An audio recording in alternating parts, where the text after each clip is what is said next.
Black single dad holds the door for a crying CEO, but when she falls in love and won't leave him alone, their worlds crash together in a storm of secrets, prejudice, and impossible choices. Will his pride protect his daughter, or destroy the one chance at love they may never get again? Before we get into the story, comment below where in the world you are watching from today. The rain drummed against the windows of Hamilton Elementary as Marcus Johnson wiped down the last classroom board for the day. His weathered hands moved in practice strokes, erasing the remnants of fifth-grade math problems. The clock on the wall showed 5:45 p.m. He was running late again. Marcus quickly gathered his cleaning supplies, his movements hurried but careful. The smell of industrial cleaner clung to his navy blue uniform as he locked the supply closet. He'd learned long ago to keep a spare jacket in there, knowing how unpredictable spring weather could be. The hallways echoed with his footsteps as he rushed toward the after-school care room. Through the window, he could see Layla sitting at a table, her dark curls bent over what was probably homework. His heart squeezed. She was always the last one there. "I'm here," Marcus called out softly as he opened the door. "Sorry I'm running behind, baby girl." Layla's face lit up. "Daddy!"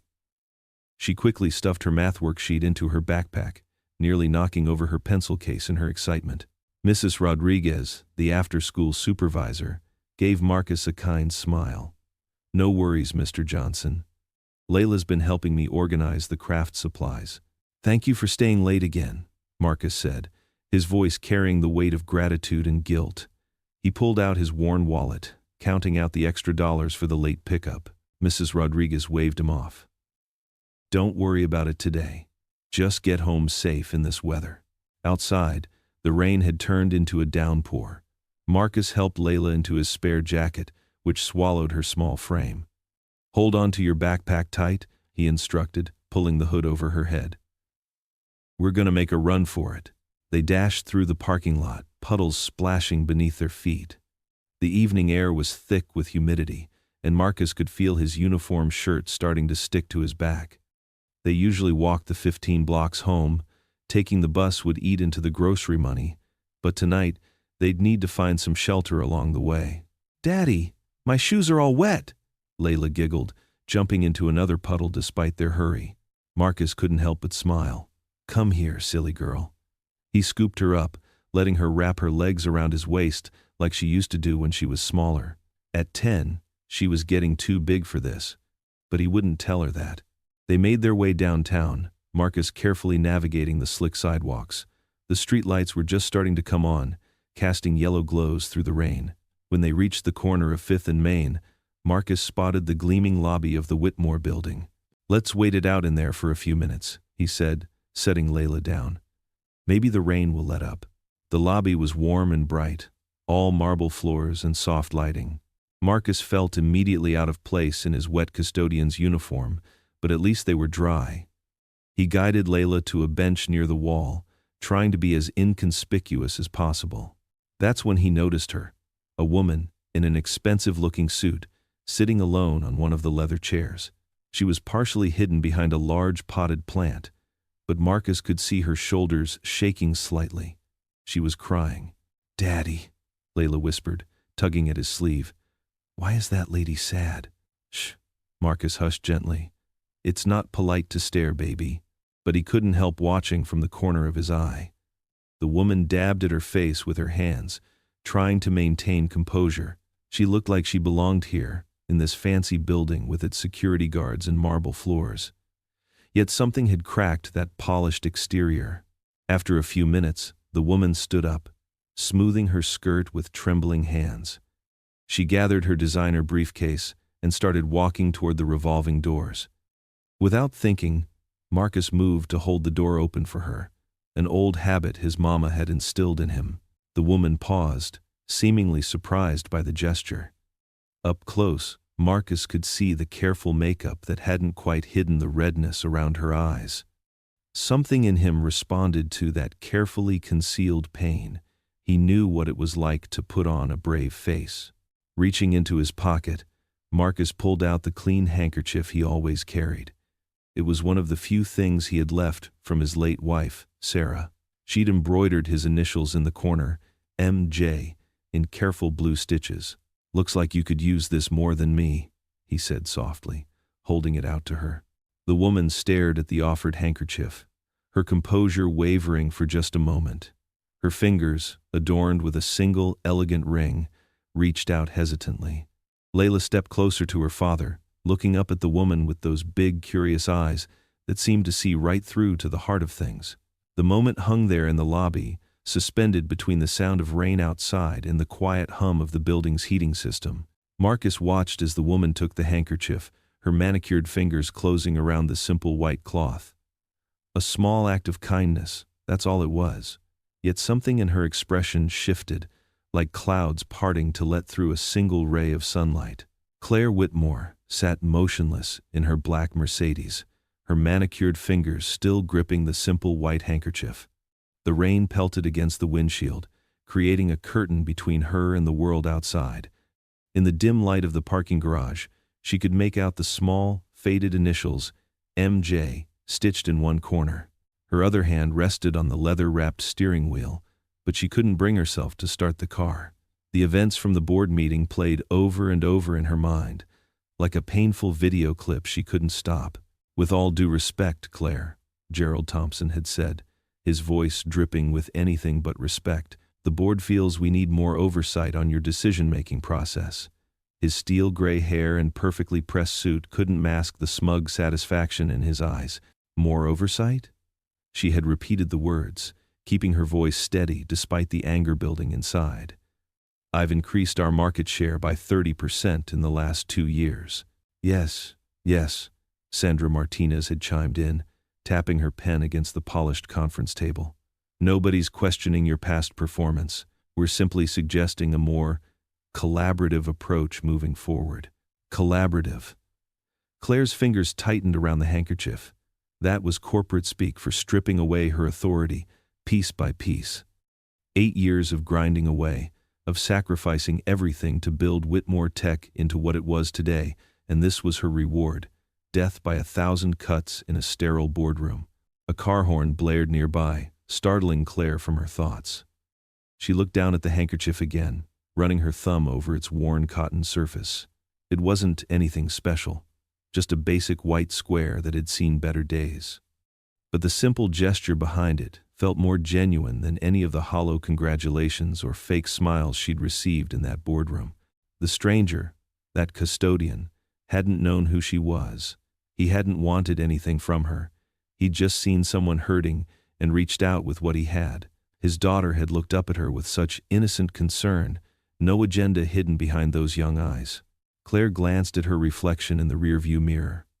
Her makeup was still perfect, despite her earlier tears. Her blonde hair remained smoothly styled, her designer blazer unwrinkled. The image of success and control she'd spent years cultivating was intact.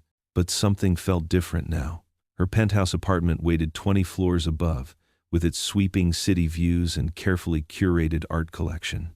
Yet the thought of going up there, of sitting alone among all that perfect emptiness, made her chest tight.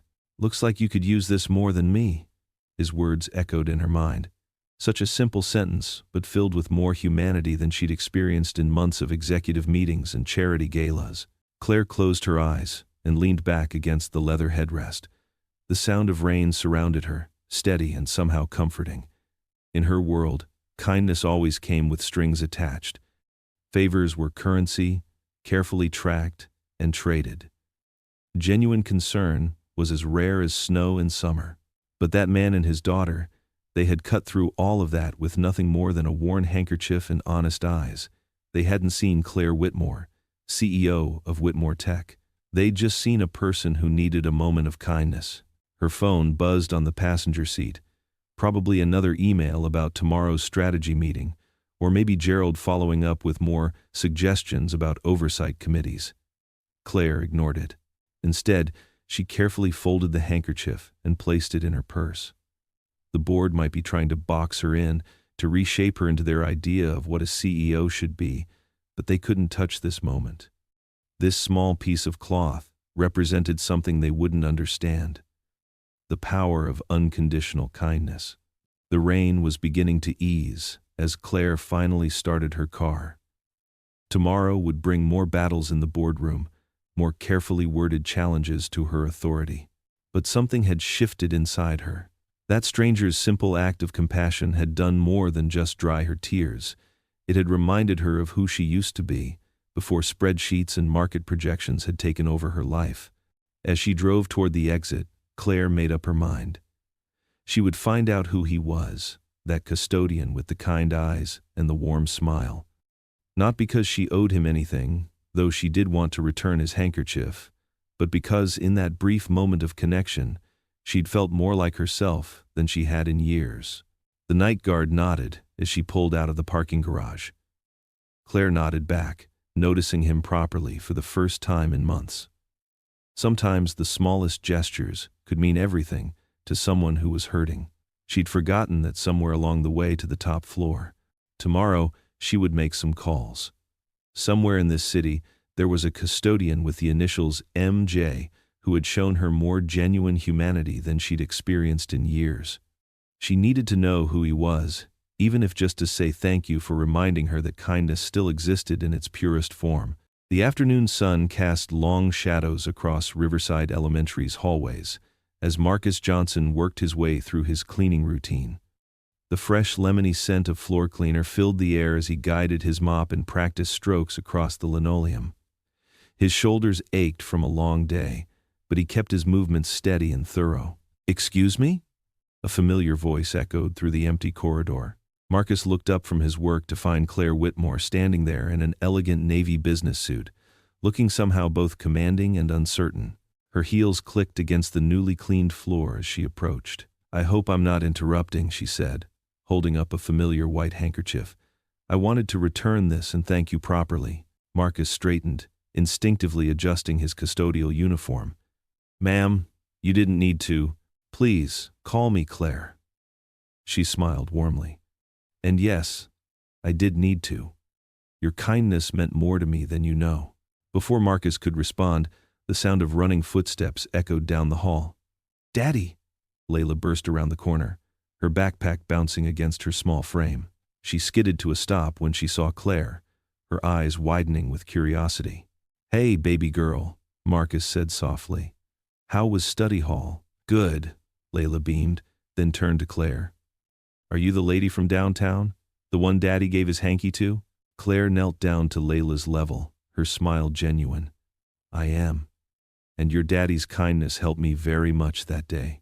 "That's what Daddy does," Layla declared proudly. "He helps people." Marcus felt warmth creep into his cheeks. "Layla, please," Claire stood up, smoothing her skirt. "Let me take you both to dinner. As a proper thank you." Marcus shook his head.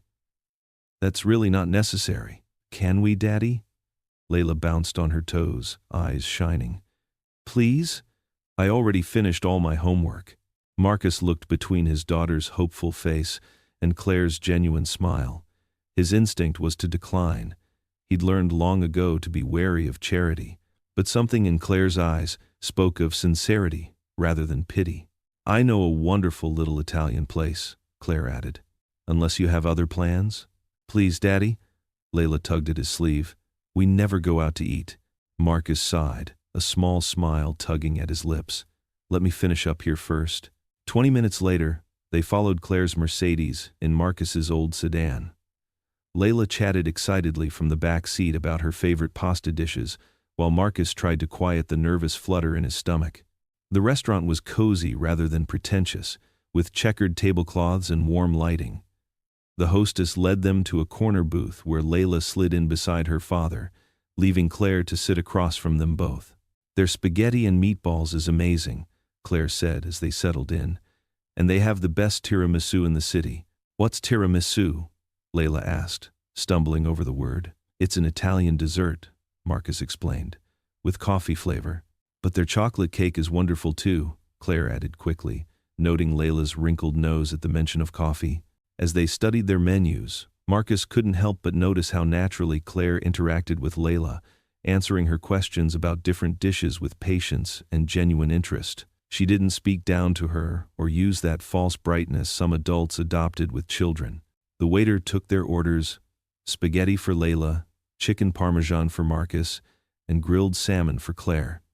As they waited for their food, Claire asked Layla about school and her interests, listening intently as the little girl described her art projects and basketball games.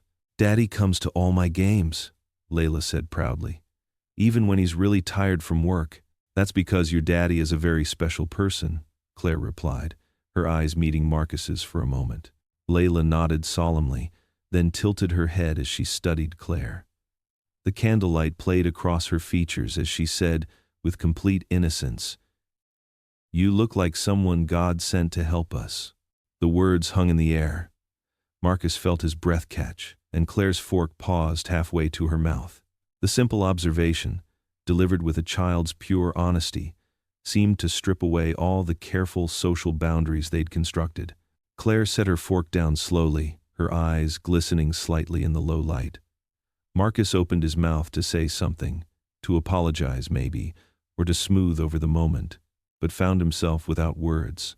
Then, Layla, completely oblivious to the impact of her statement, reached for her glass of milk and knocked it over. The white liquid spread across the red and white checkered tablecloth as all three of them jumped into action. Marcus grabbed his napkin, while Claire reached for hers, and they both moved to help at the same time, their hands bumping together over the spill. "Oh my goodness," Layla giggled, watching them fumble with the napkins. "We're making a bigger mess." The absurdity of the moment, the spilled milk, their clumsy attempts to help, the lingering weight of Layla's words, suddenly struck them all.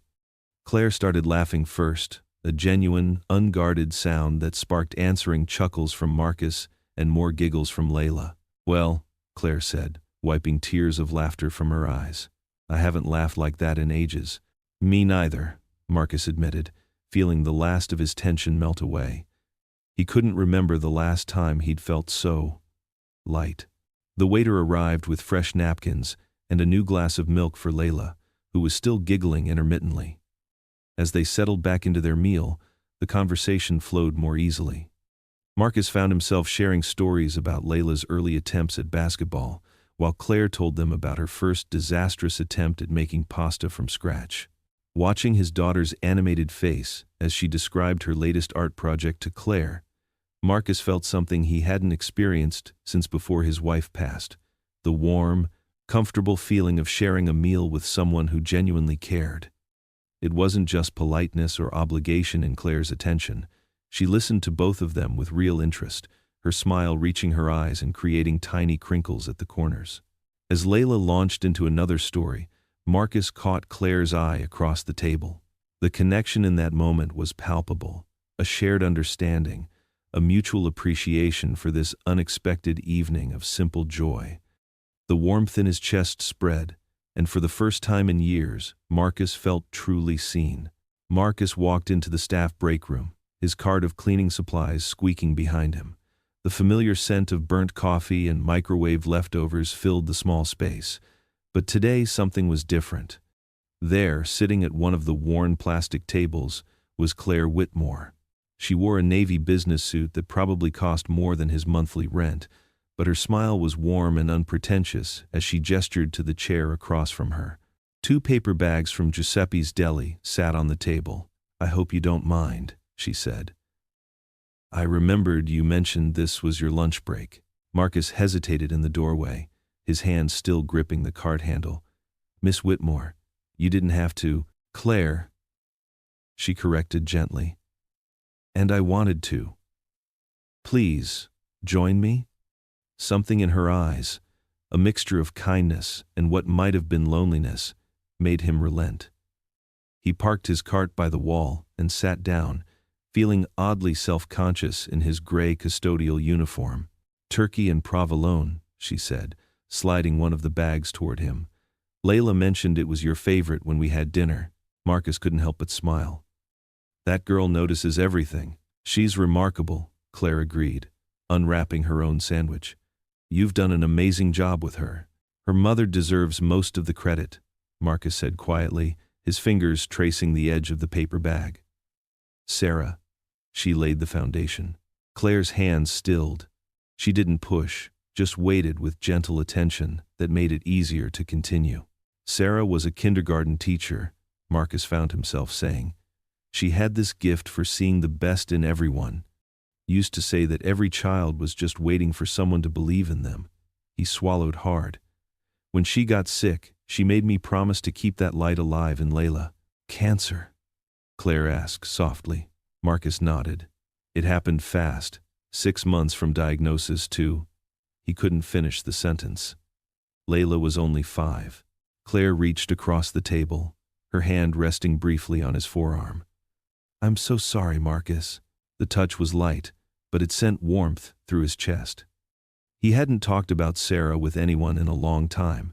It surprised him how much lighter he felt sharing even this small piece of her memory.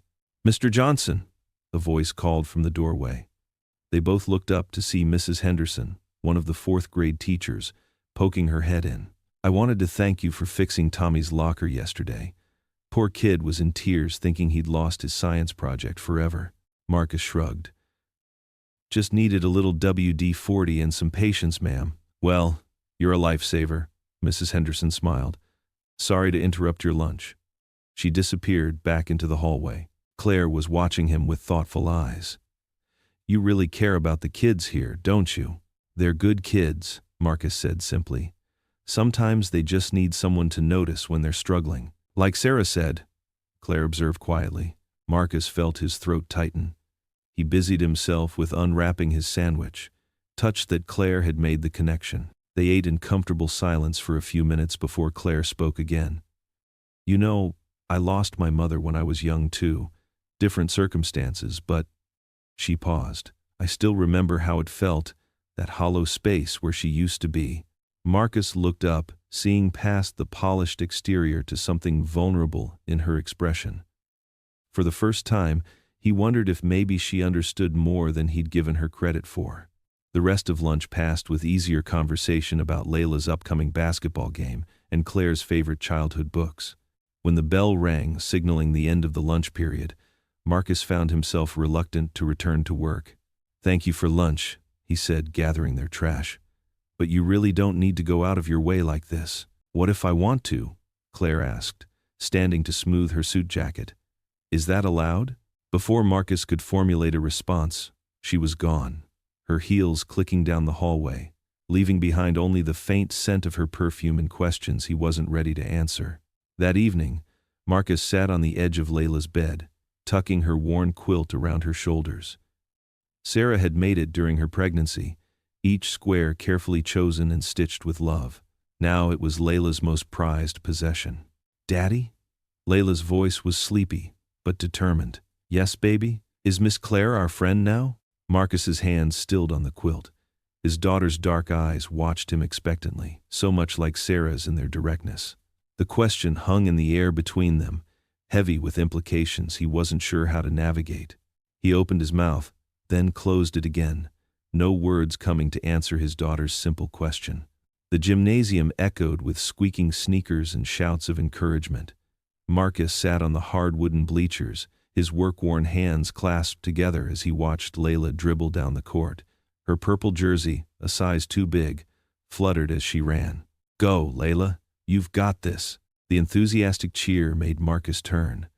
There was Claire, standing up in her designer jeans and cashmere sweater, clapping with more energy than all the other parents combined. She'd shown up 10 minutes into the game, slipping onto the bench beside him with a warm smile. Sorry I'm late, she'd whispered. Board meeting ran long. Now, watching her cheer for his daughter, Marcus felt something shift inside his chest. Claire wasn't just going through the motions. Her eyes followed every play, her face lit up with genuine excitement when Layla's team scored. Layla glanced their way between plays, her smile brighter than Marcus had seen in months. She'd been different since Claire started showing up in their lives, more talkative, more confident. The final buzzer sounded. Layla's team had lost by 6 points, but from her daughter's expression, you'd think they'd won the championship. She bounded over to them, her braids bouncing. Did you see? Did you see when I made that basket? Layla's eyes were wide with excitement. See it? I think the whole neighborhood heard me cheering. Claire laughed, giving Layla a high five. You were amazing out there. Marcus squeezed his daughter's shoulder. Great game, baby girl. Hey, I know what winning players deserve, Claire said, pulling her car keys from her purse. How about some ice cream? Layla's face lit up. Can we, Daddy? Please? Marcus started to protest. It was getting late, and they still had homework to finish, but Claire's gentle smile and Layla's hopeful expression wore him down. All right. But just this once. 20 minutes later, they sat at a small table in Sweet Dreams ice cream parlor. Layla dug into a towering banana split, while Marcus nursed a simple vanilla cone. Claire had chosen mint chocolate chip, and a small drop of green had somehow found its way onto her nose. You've got a little. Marcus gestured to his own nose, and Claire quickly wiped it away, laughing. I always make a mess with ice cream. My mother used to say it wasn't very CEO-like. Well, I think it's fun, Layla declared, chocolate sauce smeared across her chin. You're not like other grown-ups, Miss Claire. You know how to have fun. Marcus watched as Claire's eyes softened at his daughter's words. She reached into her purse, pulling out an envelope. Speaking of fun, I have something for you, Layla. She slid the envelope across the table. Well, it's more for both of you, actually. Layla looked to Marcus for permission before opening it. Inside was a glossy brochure for Wellington Charter Academy, one of the best schools in the city. I took the liberty of putting Layla's name in for consideration, Claire said quietly. They're accepting applications for next semester, and I think she'd be perfect there. They have an amazing arts program, advanced mathematics. Marcus stared at the brochure, his ice cream forgotten. Wellington was the kind of school he'd dreamed of sending Layla to, the kind that had always been out of reach on a custodian's salary. Miss Claire, this looks so cool. Layla flipped through the pages. They have a real science lab. The application deadline is next week, Claire continued, her voice gentle. I've already spoken to the admissions director. They're very interested in meeting Layla. Marcus found his voice. Claire, this island. This is too much. The tuition alone. There are scholarships available, she said quickly. And with Layla's grades, she'd be a strong candidate. I just thought. She deserves every opportunity, Marcus. You both do. The words hung in the air between them. Marcus looked at his daughter, absorbed in the brochure's pictures of smiling students in neat uniforms. His heart ached with possibility and fear. Later that night, after tucking an excited Layla into bed, Marcus knelt beside his own bed. The Wellington brochure lay on his nightstand, catching the dim light from his lamp. Lord, he whispered, his hands clasped tight. I don't know what to do. Claire's kindness. It's more than I deserve. But I'm scared. His voice cracked. Scared of owing someone, scared of disappointment, scared of letting Layla hope for something that might not work out. He thought of Claire's face at the ice cream parlor. No pity, just genuine care. He thought of Layla's eyes lighting up at the prospect of a better school. Help me understand if this is your blessing or if I'm being foolish. Help me do right by my little girl. His whispered prayers filled the quiet room, full of gratitude and uncertainty in equal measure. The brochure seemed to watch him from the nightstand, full of promise and complication. Marcus stayed on his knees, searching for answers in the silence of his bedroom, torn between the gift being offered and the fear of strings he couldn't see. Claire's words echoed in his mind. You both deserve every opportunity. He wanted to believe that, needed to believe that. But years of struggling alone had taught him that nothing came without a price. Lord, he prayed again, his voice barely a whisper now. If this is your way of answering our prayers, help me be brave enough to accept it. The Sunday afternoon sun filtered through the thin curtains of Marcus's apartment, casting long shadows across the worn carpet. A gentle knock at the door made Layla bounce up from where she sat coloring at the coffee table. Marcus looked up from the bills he'd been sorting, his forehead creasing with surprise. I'll get it, Daddy, Layla called out, already rushing to the door. Hold on, baby. Marcus stood quickly, his protective instincts kicking in. But when he opened the door, there stood Claire Whitmore, holding several bags of takeout in one hand and a toolbox in the other. I hope I'm not interrupting, Claire said, Her smile warmed despite her clearly expensive outfit, looking out of place in the dimly lit hallway. I brought Chinese food and some tools. That faucet you mentioned at lunch last week, I thought maybe we could take a look at it? Marcus hesitated, but Layla was already bouncing with excitement. Miss Claire, did you bring fortune cookies? You know I did. Claire winked at Layla, then turned her attention back to Marcus. Please, the food will get cold. Marcus stepped aside, hyper-aware of the peeling wallpaper and the stack of mending in the corner. You really didn't have to do this. I wanted to. Claire set the food on the small kitchen table, her movements graceful even in the cramped space. She looked around, taking in the neat but threadbare furniture, the carefully arranged family photos, the borrowed basketball Layla practiced with. Her eyes held no judgment, only warmth. Miss Claire, can I show you my science project? Layla tugged at Claire's sleeve. It's about the solar system. Of course, sweetheart. Right after we fix that faucet, okay? Marcus watched as Claire rolled up her silk sleeves and opened her toolbox. You know how to fix plumbing? YouTube is a wonderful teacher, Claire replied with a grin. Plus, I grew up helping my grandfather with repairs. He always said a person should know how to fix what's broken. For the next 30 minutes, Marcus found himself holding a flashlight while Claire worked under the sink, her designer pants collecting dust as she tightened the pipe fitting. Layla sat cross-legged nearby, passing tools when asked and chattering about her upcoming science fair. There! Claire emerged triumphant, her face slightly flushed. Try it now. Marcus turned the faucet. The persistent drip was gone. I've been meaning to fix that for months, he admitted quietly. Sometimes we all need a helping hand, Claire said, washing up at the newly repaired sink. Now who's hungry? They gathered around the small table, Layla insisting Claire sit next to her. The familiar aroma of sweet and sour chicken filled the apartment as they passed containers back and forth. Marcus noticed how Claire made sure Layla's plate was filled first, how she remembered his daughter's favorite dishes from their previous dinner together. Layla regaled them with stories from school between bites, her enthusiasm making both adults smile. But as Marcus watched Claire, so at ease in their humble home, laughing at his daughter's jokes, the question that had been nagging at him for days finally surfaced. Why are you doing all this for us? He asked softly, during a lull in conversation. Layla looked up from her plate, her fork pausing midway to her mouth. Claire set down her chopsticks, her expression growing serious. Because I don't want to feel alone anymore, she admitted, her voice barely above a whisper. The vulnerability in her eyes caught Marcus off guard. In my world, people only want things from me. They don't offer to fix broken faucets or share fortune cookies or tell stories about their day. She smiled at Layla, who was watching intently. Being here with both of you, it feels real.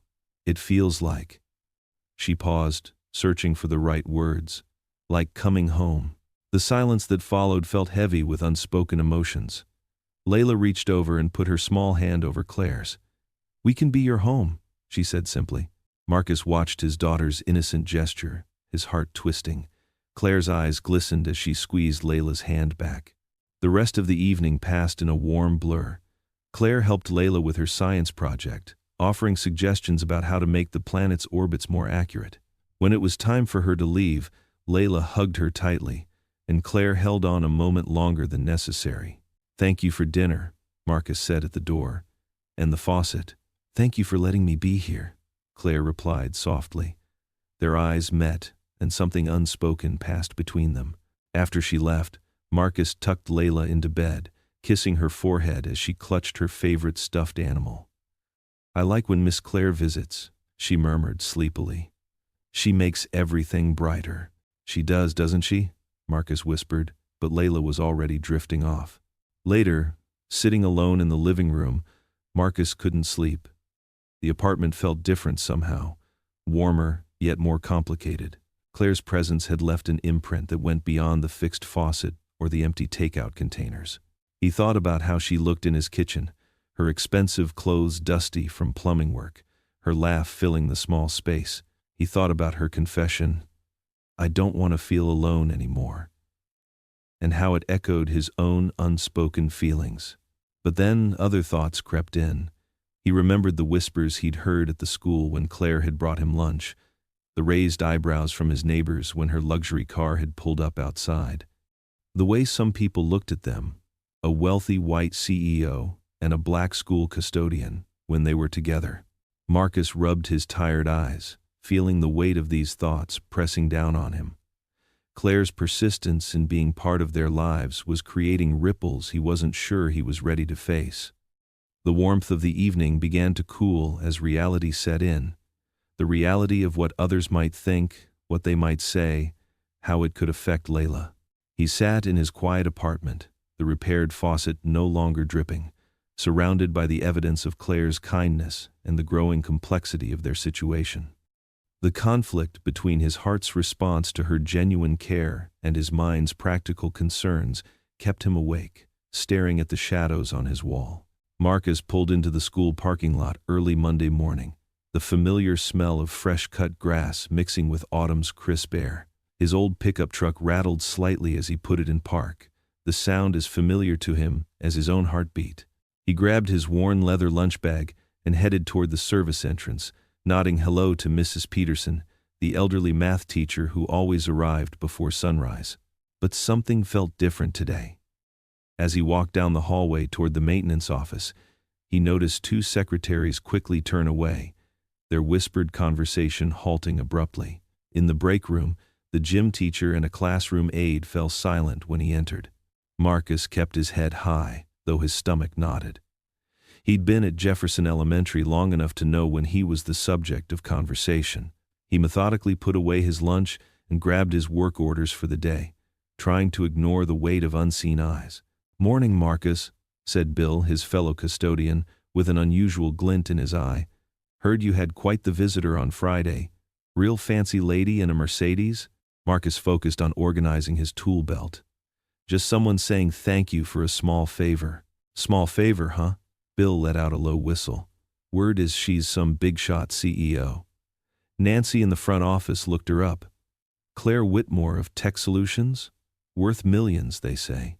Heat crept up Marcus's neck.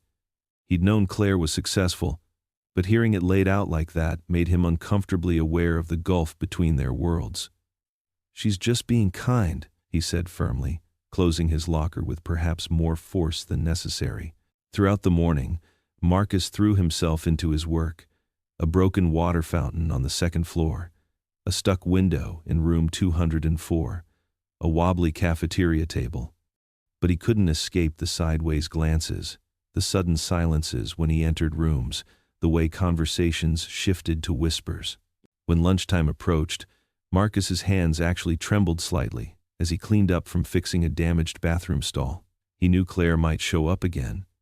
She'd mentioned something about bringing sandwiches from that deli he'd mentioned liking. Part of him hoped she wouldn't come, while another part longed to see her warm smile. Sure enough, at 12:15, Claire's distinctive click of heels echoed down the hallway. She appeared in the doorway of the maintenance office, holding a brown paper bag and wearing a cream-colored business suit that probably cost more than his monthly rent. Her smile, though, was as genuine as ever. "I remembered you saying you loved their roast beef," she said, pulling out two carefully wrapped sandwiches. Marcus noticed Bill quickly disappearing around the corner, no doubt eager to spread the news. Through the small window in the office door, he could see several teachers walking by, unusually slowly, stealing glances. "Claire," he said quietly, "you didn't have to come all this way." She set the food down on his desk, her expression softening. "I wanted to. Besides, I had a meeting nearby and—" She paused, finally noticing his tension. "Is everything okay?" Marcus struggled to find the right words. Here was this accomplished, beautiful woman bringing him lunch, making time in her busy schedule just to see him. Pride swelled in his chest, pride that someone like her saw something worthwhile in him. Yet that same pride twisted uncomfortably as he thought of the whispers, the stares, the assumptions people were surely making. "People talk," he finally said, unwrapping his sandwich. "Small school, you know?" Claire's face fell slightly, but she recovered quickly. "Let them talk. We're just two people having lunch. But they weren't just two people, and they both knew it. Still, Marcus couldn't help relaxing as they ate and talked. Claire told him about her morning meetings, and he shared funny stories about the kids' adventures with the drinking fountain before he fixed it. For those precious 30 minutes, the outside world faded away. When Claire left, Marcus felt the stares return with renewed intensity. He overheard snippets throughout the afternoon. Probably just feels sorry for him. Single father, you know. What could she possibly see in? He kept his head high, just as his mother had taught him. Each floor he mopped, each light he replaced, he did with the same care and dignity he always had. But the whispers followed him like shadows. At 3:30, Marcus picked up Layla from the after-school program. She bounded into the truck with her usual energy, her backpack covered in the stickers Claire had given her last week. "Daddy, Jenny said she saw Miss Claire today. Did she bring you lunch again? Did she bring those cookies like last time? Can she come over for dinner soon?" Marcus adjusted the rear-view mirror, catching sight of his daughter's bright, hopeful face. "Yes, she brought lunch," he said carefully. "No cookies today, though. I told everyone in my class about her," Layla continued, swinging her legs. "About how she's so nice and pretty and smart. Maria said it's like in Cinderella. But I told her, it's better because you're not a servant. You're a superhero who fixes everything." Marcus's grip tightened on the steering wheel. "Layla, honey. Miss Claire is just being friendly. We shouldn't talk too much about her at school." But Layla was lost in her own world now, humming a tune and making up lyrics. Miss Claire and Daddy, sitting in a tree, making a happy family. Marcus's jaw clenched as they drove home through the familiar streets. His daughter's innocent joy collided with his growing worry, creating a storm of emotions he couldn't quite navigate. He loved seeing Layla so happy, loved how naturally Claire had fit into their little world. But the weight of others' judgments, the complex reality of their different lives, pressed down on him like a physical thing. Layla kept singing in the back seat, her voice pure and untroubled. "Miss Claire is family, yes she is. God sent her just for us. I know He did." Marcus watched the road ahead, his jaw tight with worry, as the setting sun painted the sky in colors as complicated as his thoughts. The Sunday afternoon sun streamed through the tall windows of Maxwell's books, casting warm rectangles of light across the wooden floors. Claire watched as Layla darted between the children's section shelves, her braids bouncing with each excited step. Marcus stood nearby, his fingers trailing along the spines of books in the education section, lingering on titles about teaching methods and classroom management. "You keep coming back to these," Claire said softly, stepping closer to him. Her cream-colored dress caught the sunlight, making her appear almost ethereal against the dark wooden shelves. Marcus quickly withdrew his hand, as if caught doing something wrong. "Just browsing," he mumbled. But his eyes remained fixed on a particular book about modern teaching approaches. "Tell me about it," Claire encouraged, carefully pulling the book from the shelf and opening it. "What draws you to these?" Layla bounded over, clutching a picture book to her chest. "Daddy used to have lots of books like that. He showed me his old college papers once." Marcus's face softened at his daughter's words.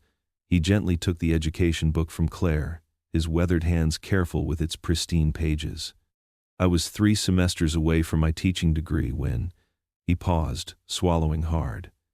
"When Sarah got sick, had to drop out to work more hours." Claire noticed how his shoulders tensed, carrying the weight of abandoned dreams. "What grade did you want to teach?" "Middle school." A small smile tugged at his lips. "Everyone always said I was crazy for choosing that age group, but there's something special about helping kids through those tough years, when they're trying to figure out who they are." Layla tugged at his sleeve. "You'd be the best teacher ever, Daddy. You always make things make sense when you help me with homework." Claire watched the interaction, noting how Marcus's eyes lit up when talking about teaching. She saw past his custodian's uniform to the educator he could have been, should have been. "What was your favorite class when you were studying?" "Educational psychology," Marcus answered without hesitation. "Learning how different students think, how to reach them where they are." He ran his hand over the book's cover. "Things have changed since then, though. New methods, new technology." But the heart of teaching hasn't changed, Claire said. That connection you're talking about, helping students find their way, that's timeless. Marcus placed the book back on the shelf, but Claire noticed his reluctance. Sometimes I wonder. He started, then shook his head. Well, doesn't matter now. That train left the station a long time ago. Why does it have to be gone? Claire asked, her voice gentle but firm. The station's still there. The tracks are still there. Trains cost money, Marcus said quietly, guiding Layla toward the checkout counter with her chosen book. And time. I've got a daughter to raise. Claire followed them, her mind already forming plans. You know, many schools offer night classes now. Flexible schedules for working parents. Marcus glanced at her sharply. Claire, I'm just saying. She held up her hands in surrender, but her eyes sparkled with determination. Dreams don't have expiration dates. At the counter, Claire insisted on paying for both books, Layla's picture book and, despite Marcus's protests, the teaching manual he'd been admiring. The cashier smiled at them, and for a moment, they looked like any other family enjoying a Sunday afternoon. Later that week, Claire sat in her office, phone pressed to her ear. Yes, Mr. Patterson, I understand you're very busy. Yes, I know it's unusual to meet with a potential student's advocate first, but thank you. Tomorrow at 4 would be perfect. She put down the phone and smiled, thinking of Marcus's face when he talked about teaching. Sometimes the biggest dreams just needed a little push, a door held open by someone who believed. That evening, Marcus sat on the edge of Layla's bed, their nightly ritual of storytelling taking an unexpected turn. Instead of their usual fairy tales, he found himself sharing memories of his college days. And there I was, he said, gesturing dramatically, standing in front of 30 fellow students, trying to teach them about the Civil War with nothing but a paper map and my voice. Layla giggled, snuggled under her worn but clean comforter. Were you scared, Daddy? Terrified, he admitted, smiling at the memory. But then something magical happened. As I started talking, telling the story of how regular people lived through those times, everyone leaned forward in their seats. They were actually listening. Like when you tell me stories. Marcus nodded, feeling a familiar ache in his chest. Not the sharp pain of loss it used to be, but a gentle reminder of dreams deferred. That's right, baby. Just like that. Why did you stop? Layla asked, her young face serious in the soft glow of her nightlight. Marcus was quiet for a moment, thinking about the education book Claire had bought him, now hidden in his dresser drawer. Sometimes life has other plans, he said finally. But you know what? Your mama always said that God's timing is perfect, even when we don't understand it. Maybe, Layla yawned, her eyes growing heavy. Maybe it's time now, Daddy. Miss Claire says everything happens when it's supposed to. Marcus tucked the blanket around her shoulders, his heart full of memories and possibilities he hadn't allowed himself to consider in years. Maybe so, baby girl. Maybe so. As he turned off the light, Marcus caught sight of his reflection in Layla's small mirror. For a moment, he saw himself as he'd been in college, young, full of purpose, ready to shape young minds. The image shifted, and he saw himself as he was now, older, wiser, somehow both more cautious and more capable. He touched the frame of the mirror lightly, remembering the feel of chalk in his hands during those practice teaching sessions, the sound of eager questions from students, the satisfaction of helping someone understand something new. Those memories, he realized, weren't just ghosts of the past. They were seeds of something that had never truly died, just waited patiently for the right season to grow again. The spring breeze carried the scent of freshly cut grass across Jefferson Park as Claire spread a checkered blanket under a towering maple tree. She had packed an elaborate picnic, crusty French bread, various cheeses, fresh fruit, and homemade lemonade in mason jars. Marcus watched her methodically arrange everything, touched by the care she'd taken. Miss Claire, can I help? Layla bounced on her toes, eager to assist. Of course, sweetie. Why don't you arrange these strawberries? Claire handed her a container of bright red berries. Marcus stood awkwardly for a moment before Claire patted the blanket beside her. Sit down, Marcus. This is supposed to be relaxing. He lowered himself onto the blanket, careful to maintain a respectful distance. Layla hummed as she created patterns with the strawberries, completely absorbed in her task. I brought something special, Claire said, reaching into the basket. She pulled out a bright blue frisbee, and Layla's eyes lit up. Daddy, can we play, please? Layla clasped her hands together. Marcus couldn't help but smile. After we eat, baby girl. They settled into their meal, the afternoon sun warming their shoulders. Claire had thought of everything, even bringing extra napkins and wet wipes for sticky fingers. Marcus noticed how she'd remembered Layla's favorite grape juice and his preference for wheat bread instead of white. After they'd eaten their fill, Layla tugged them both to their feet for frisbee. Claire kicked off her sandals, her professional demeanor melting away as she chased after the disc. Her laughter rang out clear and genuine when she missed a catch, the sound making Marcus's heart skip. Daddy, throw it higher, Layla called out, jumping with her arms stretched toward the sky. They played until Layla flopped onto the blanket, declaring she needed a rest. Claire sat down beside her cheeks flushed from the activity. Marcus joined them, and a comfortable silence settled over the trio as they watched clouds drift overhead. That one looks like a dragon, Layla pointed upward. I see it. Claire smiled. Then her voice grew softer. When I was your age, I used to watch clouds alone in our backyard. My parents were always working. Marcus turned his head to look at her, sensing something deeper in her words. The nanny would bring me lunch outside, but it wasn't the same as having family there. Claire's fingers absently played with the edge of the blanket. Our house was huge, but it felt empty most of the time. Layla rolled over and put her head in Claire's lap, an instinctive gesture of comfort that made Claire's eyes grow misty. She gently stroked Layla's hair. I had the opposite problem, Marcus said quietly. Our place was tiny, but it was always full of love. Marie, my wife. She filled every corner with joy. His voice caught slightly on her name. Claire waited patiently, giving him space to continue. She got sick so fast, he went on, his eyes fixed on the distant trees. 1 month she was teaching her 3rd grade class, the next she could barely get out of bed. Cancer moves quick sometimes. He felt Layla's small hand slip into his. Layla was only 5. I remember Mommy's smile, Layla whispered. Claire reached out and touched Marcus's shoulder, her touch light but steady. She sounds wonderful. She was. Marcus nodded. She's the one who encouraged me to go back to school, to pursue teaching. But after she passed, those dreams had to wait. Layla needed stability more than I needed a degree. The late afternoon sun cast long shadows across their blanket as they continued talking. Claire shared stories about her rise through the corporate world, the loneliness at the top. Marcus spoke about the joy of watching Layla grow, even through the hardship of being a single parent. As the sun began to set, painting the sky in brilliant oranges and pinks, they packed up their picnic.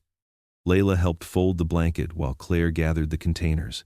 I'll walk you to your car, Marcus offered, noticing how the evening air had grown cooler. They strolled slowly across the parking lot, Layla skipping ahead with the frisbee. Claire's hand swung close to Marcus's as they walked, their fingers occasionally brushing. Each accidental touch sent a current through Marcus's arm, but he forced himself to maintain distance. At her car, Claire turned to face him. The setting sun caught her hair, turning it to gold around the edges. Their hands brushed again, and for a moment, Marcus felt himself leaning forward slightly. But then reality crashed back in. The whispers at school, the stares, the weight of their different worlds. And he took a step back. Thank you for today, he said formally, shoving his hands in his pockets. Claire's smile held a hint of something that might have been disappointment, but she nodded gracefully. Thank you both for coming. I had a wonderful time. The squeaking of sneakers against polished wood echoed through the school gymnasium as Layla's team, the Blue Hawks, warmed up for their game. Marcus sat in his usual spot on the bleachers, but tonight felt different. Claire was beside him, her shoulder occasionally brushing against his. Go, Layla! Claire's voice rang out clear and strong above the crowd as Layla dribbled down the court. Her enthusiasm drew smiles from nearby parents, and Marcus couldn't help but grin at her unbridled support. "You don't have to shout at every play," he teased, though secretly pleased at how invested she was in his daughter's game. "Of course I do." Claire bumped his shoulder playfully. "Look at her out there. She's amazing." Layla glanced up at them between plays, her face breaking into a wide smile that lit up the gym. She gave them a little wave before getting back into position, determination written across her features. Throughout the game, Claire kept up a steady stream of encouragement. She jumped to her feet when Layla made a basket, clapped enthusiastically during free throws, and groaned sympathetically when shots missed their mark. Her genuine investment in Layla's performance touched something deep in Marcus's heart. The Blue Hawks won by 6 points, with Layla contributing 2 crucial baskets in the final quarter. As parents and players began filtering out of the gym, Layla bounded up the bleachers, still flushed with victory. "Did you see me?" she asked breathlessly, her eyes shining. "Did you see when I made that shot? See it? I think the whole neighborhood heard Miss Claire cheering for you." Marcus laughed, pulling his daughter into a proud hug. "You were spectacular," Claire exclaimed, opening her arms.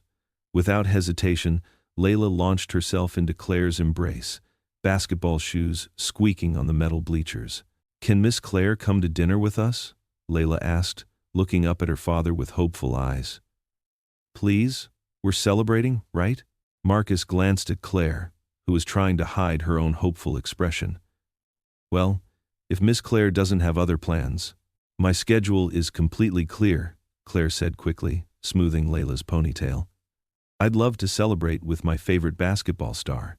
They ended up at Rosetta's, a cozy Italian restaurant a few blocks from Marcus's apartment. The red-checkered tablecloths and warm lighting created an intimate atmosphere, and the owner, Mrs. Rosetta herself, doted on Layla when she heard about the victory. "Your daughter, she has the spirit," Mrs. Rosetta declared, pinching Layla's cheek affectionately before bringing them a complimentary plate of garlic knots. Over plates of spaghetti and meatballs, Layla regaled them with a play-by-play analysis of the game. Claire listened intently, asking questions and sharing in Layla's excitement as if each point scored was a personal triumph. Marcus watched them interact, his heart swelling at how natural it felt, the three of them sharing a meal, laughing together, building memories.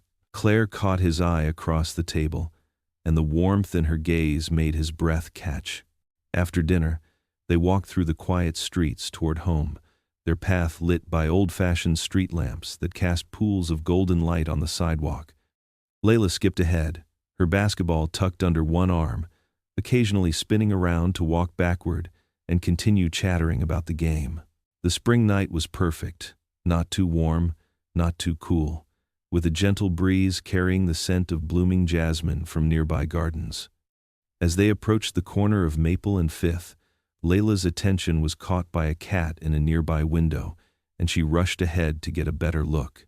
Marcus and Claire slowed their pace, finding themselves beneath the warm glow of a street lamp. The light caught the silver threads in Claire's hair, making them shimmer like starlight. She turned to face him, her eyes soft with unspoken emotions.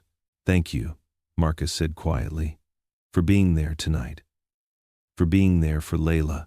Claire stepped closer, close enough that he could see the flutter of her eyelashes. "I wouldn't want to be anywhere else," she whispered.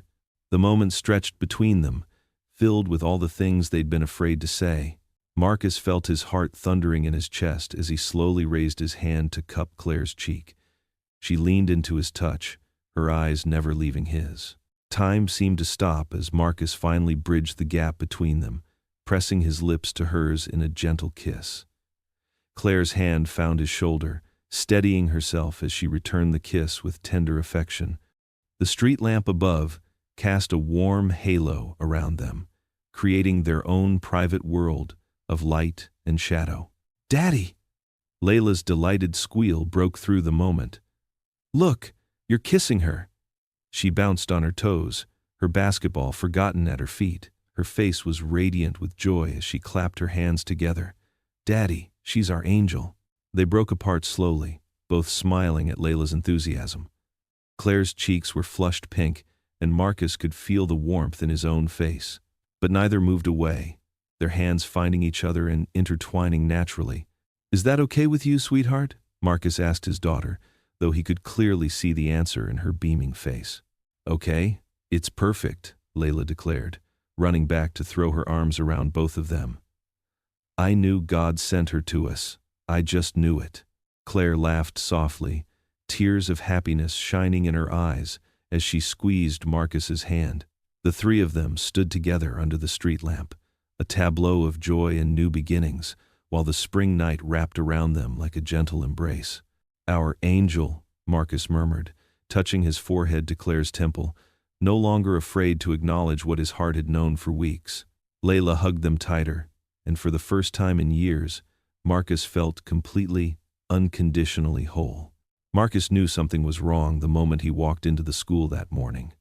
The usual friendly nods from teachers turned into averted gazes and hushed conversations. He tried to focus on his work, pushing his mop down the empty hallway, but couldn't shake the feeling of eyes following his every move. During his lunch break, he noticed a group of teachers huddled around a phone in the break room. They scattered when he entered, leaving behind only uncomfortable silence and a half-eaten sandwich. It wasn't until Mrs. Peterson, the kind-hearted librarian he'd known for years, approached him with concern in her eyes that he understood why. "Marcus, dear, have you seen the news today?" She held out her tablet, her hand trembling slightly. His stomach dropped as he saw the headlines. Tech CEO's latest charity project, school janitor and daughter. Below were photos of him and Claire at Layla's basketball game, having ice cream together and walking in the park. The article painted him as Claire's pet project, suggesting she was using him to boost her public image. "I'm so sorry," Mrs. Peterson whispered, but Marcus could barely hear her over the rushing in his ears. Throughout the day, the whispers grew louder. In the teacher's lounge, he overheard snippets of conversation. "Did you see those pictures? I always wondered why someone like her would. It makes sense now. She's probably trying to look good for her shareholders." Marcus kept his head down, focusing on his work, trying to maintain his dignity. But each whisper felt like a physical blow, chipping away at the happiness he'd begun to feel these past weeks. The real pain came when he went to pick up Layla from her after-school program. He arrived early, as always, and stood in the doorway of the classroom. A group of parents were gathered near the cubbies, speaking in what they thought were quiet voices. "It's actually quite sad," one mother said, adjusting her designer purse. "Using them for publicity like that. Well, at least the little girl is getting something out of it," another responded. "Better schools, probably new clothes." Marcus's hands clenched into fists at his sides, but he remained rooted to the spot, years of practiced restraint keeping him silent. Then he saw Layla, sitting at a table with her friends. A well-dressed mother approached her, wearing what seemed to be a sympathetic smile but carried something darker underneath. "Layla, sweetie," the woman said, loud enough for Marcus to hear. "You're so lucky to have such a rich friend now. I bet she buys you all sorts of nice things." Layla's face fell, her usual bright smile dimming. "Miss Claire is our friend because she's nice," she said quietly. But the woman had already turned away with a knowing look to her companions. That was the moment Marcus's carefully constructed world began to crumble. Every doubt he'd pushed aside, every fear about getting involved with Claire, came rushing back with crushing force. The pride he'd maintained through years of struggle, the dignity he'd taught Layla to hold on to no matter what, it all felt like it was slipping through his fingers. He watched his daughter gather her things, her shoulders slightly hunched, no longer carrying herself with the confidence she'd shown these past few weeks. Each step she took toward him felt heavier than the last. "Ready to go home, baby girl?" he managed to ask, keeping his voice steady for her sake. Layla nodded, reaching for his hand. As they walked through the hallway, Marcus could feel the weight of stairs following them. The same halls he'd cleaned for years now felt foreign and hostile. Outside, the afternoon sun was bright, but Marcus felt cold inside. He helped Layla into the car, making sure she was buckled in properly. As he closed her door, he caught sight of his reflection in the window, the same man he'd always been, but somehow diminished by the day's events. The drive home was quiet, with only the sound of the radio filling the silence. In the rearview mirror, he could see Layla looking out the window, lost in thoughts no 10-year-old should have to wrestle with. His phone buzzed several times. Claire trying to reach him, no doubt having seen the articles herself. But Marcus couldn't bring himself to answer. The thought of hearing her voice, of her trying to explain or make things right, was more than he could bear. When they reached their apartment, Layla spoke up for the first time since leaving school. "Daddy, what those people said, it's not true about Miss Claire, is it?" Marcus looked at his daughter, seeing the confusion and hurt in her eyes. He thought about Claire's genuine smile, her kindness, the way she'd lit up their lives these past weeks. But then the whispers came back, echoing in his mind, along with the pitying looks and judgmental stares. "Sometimes," he said carefully, "things get complicated when people come from different worlds." "But she's our angel," Layla protested, her voice small. "Remember?" Marcus felt something break inside him. The memory of that kiss under the street lamp, of Layla's joy, now felt tainted. He pulled his daughter into a hug, holding her close as if he could shield her from the world's cruelty. "Baby, our dignity is all we have sometimes," he whispered into her hair. "And we have to protect it, no matter what." Later that evening, after Layla had gone to bed, Marcus sat alone in their small living room. His phone showed missed calls and messages from Claire, each one a reminder of the gulf between their worlds that he'd foolishly thought love could bridge. With heavy fingers, he typed out a simple message: "I'm sorry, but this has to end. My daughter doesn't need pity. She needs dignity." He pressed send before he could change his mind, then turned off his phone, sitting in the darkness, as tears he wouldn't let anyone see finally fell. The evening sky had turned a deep purple when Claire's car pulled up outside Marcus's apartment building. Her heels clicked against the cracked concrete as she hurried toward his door, her designer coat billowing in the cold wind. Her face was lined with worry, her usual polished composure replaced by raw desperation.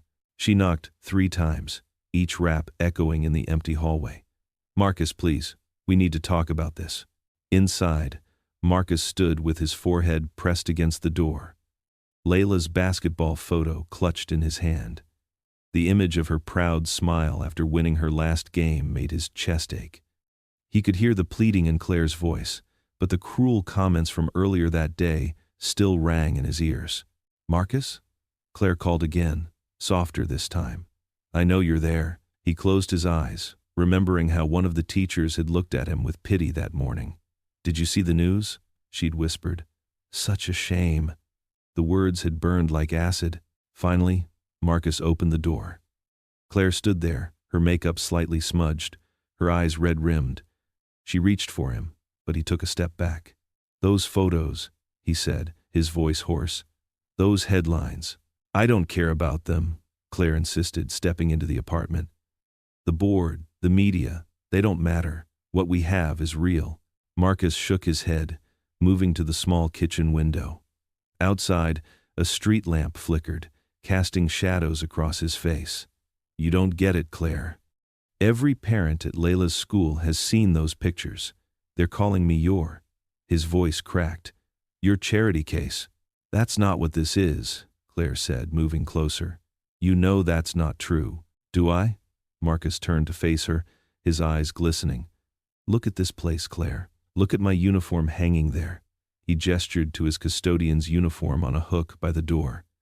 "You sweep into our lives with your fancy dinners and your private school applications. Because I care about you both."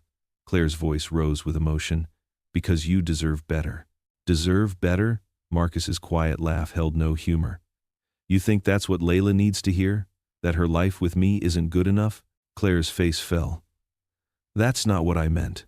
Today," Marcus continued, his voice shaking, "my little girl came home crying because Sarah Miller's mother told her she was lucky to have such a generous friend, like we're some kind of charity project."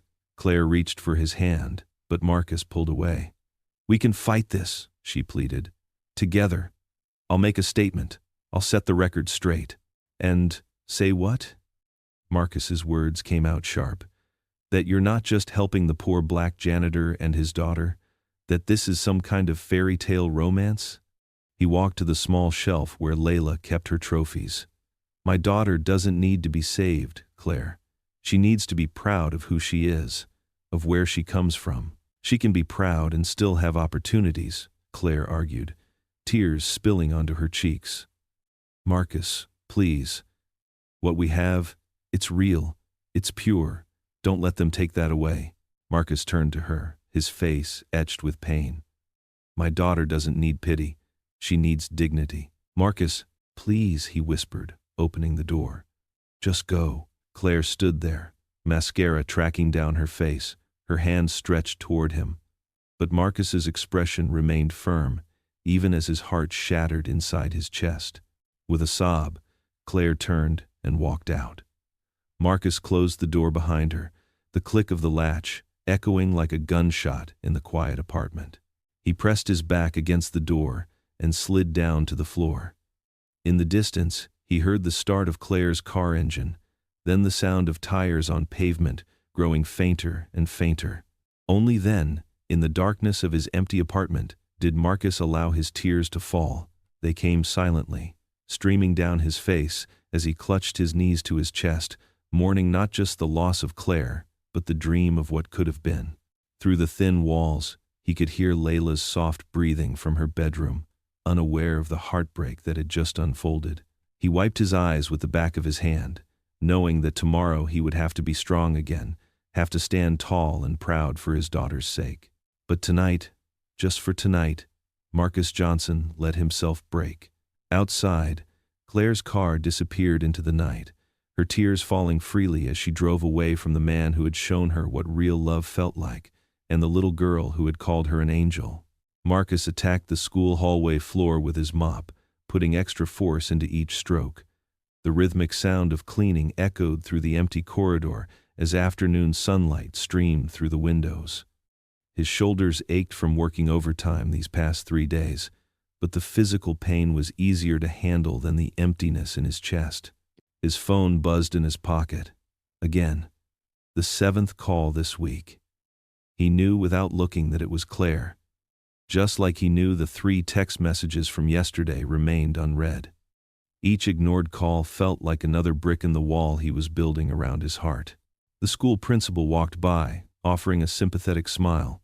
Working late again, Mr. Johnson? Yes, ma'am. Just want to make sure everything's perfect for tomorrow. She paused, concerned.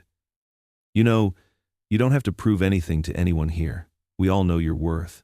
Marcus managed a tight smile, but said nothing. If only it were that simple. The whispers hadn't stopped. They'd just gotten quieter. He could still feel the stares when he walked through the parking lot, could still hear the murmured conversations that died when he entered the break room. At home that evening, the apartment felt colder somehow, despite the heating being on full blast. Layla sat at their small kitchen table, pushing her mac and cheese around her plate. She hadn't touched her green beans at all. Baby, you need to eat, Marcus said gently, his own plate barely touched. Layla looked up, her eyes carrying a sadness that made his heart clench. I'm not very hungry. You've got basketball practice tomorrow. Need your strength. I don't want to go. Her voice was barely a whisper. Marcus put down his fork. Since when? You love basketball. Since. She trailed off, but Marcus knew what she wasn't saying. Since Claire stopped coming to the games. Since the other kids started whispering about her dad and the rich lady in the newspaper. The silence stretched between them like a gulf. The empty chair where Claire used to sit seemed to mock them both. Marcus remembered how she'd brought them Chinese food last week, how Layla had laughed when Claire couldn't use chopsticks properly. Now their meals were quiet affairs, punctuated only by the hum of their old refrigerator. After dinner, Marcus tried to help Layla with her homework, but she remained withdrawn. When his phone buzzed again, he quickly silenced it, but not before Layla saw Claire's name on the screen. Why won't you talk to her? Layla's voice was small, but steady. It's complicated, baby. No, it's not. Layla's chin jutted out stubbornly, reminding him so much of her mother it hurt. You're just scared. Layla, you always tell me that faith means being brave, she continued, her eyes filling with tears. You say God gives us chances to be happy, but we have to be brave enough to take them. She wiped her eyes with the back of her hand. Why can't you be brave with her? Marcus felt like he'd been punched in the gut. His daughter's words cut through all his carefully constructed defenses, leaving him raw and exposed. He opened his mouth to respond, but no words came out. Miss Claire made us happy, Layla pressed on. She made you smile like you used to. And now you're sad again, and I'm sad, and she's probably sad too. Marcus got up from the table, needing space. He walked to the living room where a small collection of family photos sat on a shelf. His eyes found the one of Sarah, his late wife, holding newborn Layla. Her smile was radiant, full of love and hope for their future. What would you tell me to do? He whispered to the photograph. Sarah had always been the brave one, facing every challenge with unwavering faith. She'd even faced death with courage, making him promise to keep his heart open to love again. Behind him, he could hear Layla putting away her homework, her movements slow and heavy. The sound of her sadness felt like an accusation. He stared at Sarah's photo, remembering how she used to say that God works in mysterious ways, bringing blessings in unexpected packages. Was that what Claire was? A blessing he was too proud to accept? Or was he just protecting himself and Layla from inevitable heartbreak when Claire finally saw what everyone else seemed to see, that they came from different worlds? Sarah's smile in the photo seemed to hold answers he wasn't ready to face. His daughter's words echoed in his mind. Why can't you be brave with her? He stood there, frozen between past and present, between fear and faith, while Sarah's photograph watched him with that knowing smile that had always seen straight through to his heart. The mahogany conference table gleamed under harsh fluorescent lights as Claire Whitmore straightened her navy blazer. Around her sat 12 board members, their faces a mix of concern and judgment. Through the floor-to-ceiling windows of the 40th floor, the city spread out below like a concrete garden, but Claire barely noticed the view she'd once loved. Miss Whitmore, Harrison Peters, the board chairman, cleared his throat. His gray suit matched his steely expression. These photos circulating online are damaging our company's reputation, a CEO fraternizing with. He paused, choosing his words carefully. With someone of his position, it doesn't inspire confidence in our investors. Claire's fingers tightened around her leather portfolio. His position? Her voice was quiet but firm. You mean as a hard-working single father? Or do you mean his job as a custodian? Claire, Sarah Mitchell, another board member, leaned forward. Her pearl necklace caught the light. We're thinking of the company. Your personal life is becoming a liability. These charity cases, don't. Claire cut her off, standing slowly. Don't you dare call him that. The room fell silent. Claire looked at each face around the table, people she'd worked with for years, people who'd never really known her at all. I've spent 15 years in this office, she began, her voice steady. Building this company, making you all very wealthy in the process. And in all that time, I never felt as human as I did the day Marcus Johnson offered me a simple kindness. Harrison shifted uncomfortably. No one's questioning your personal choices, but you are. Claire opened her portfolio, pulling out a thick envelope. You're questioning everything about who I am and what I value, so let me make this easy for you. She placed the envelope on the table, sliding it toward Harrison. My resignation, effective immediately. Gasps and murmurs filled the room. Sarah's pearls clinked as she sat back, shocked. I'm starting a foundation, Claire continued, her voice growing stronger. For single parents struggling to give their children better opportunities. It will be called the Denise Johnson Foundation, after Marcus's late wife. Claire, you're being rash. Harrison stood, reaching for her arm. Think about what you're throwing away. She stepped back from his touch. I'm not throwing anything away. I'm choosing something better. Something real. The board erupted in protests and arguments, but Claire gathered her things calmly. The weight of years of corporate pressure lifted from her shoulders with each item she placed in her briefcase. Miss Whitmore, a younger board member, called out, The media will tear you apart for this. Claire smiled, thinking of Layla's innocent words that first night at dinner. You look like someone God sent to help us, the child had said.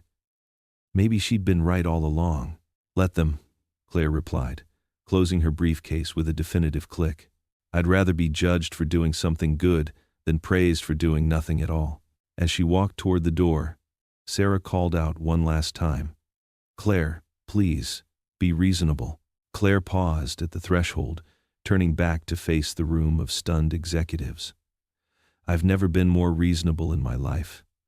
For the first time, I'm choosing love over fear. And if that costs me everything in this room, then I never really had anything worth keeping. The elevator ride down was quiet, but Claire's mind raced with plans. Her phone buzzed constantly with notifications as news of her resignation spread through the building.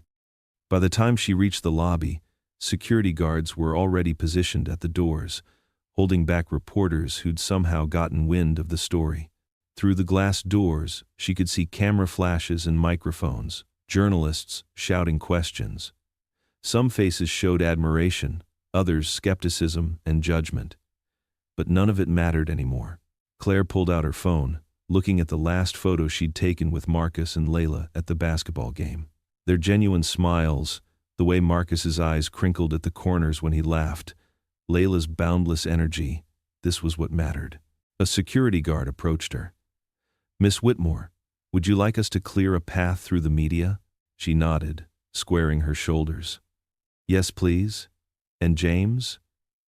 She turned to the guard who'd worked the lobby for years. Thank you for everything. As the guards moved to create a corridor through the press, Claire took a deep breath. The cameras flashed brighter, questions flew faster, but she walked through it all with her head high. She knew exactly where she needed to go, who she needed to see. Somewhere in the city, Marcus was probably working his afternoon shift, unaware that she'd just changed both their lives forever. She hoped he'd understand. More than that, she hoped he'd finally believe that love didn't have to come with conditions or judgment. The foundation would be her way of honoring not just Denise's memory, but every parent who'd ever sacrificed everything for their child's future. It would be her testament to the kind of love that saw beyond social barriers and corporate boardrooms.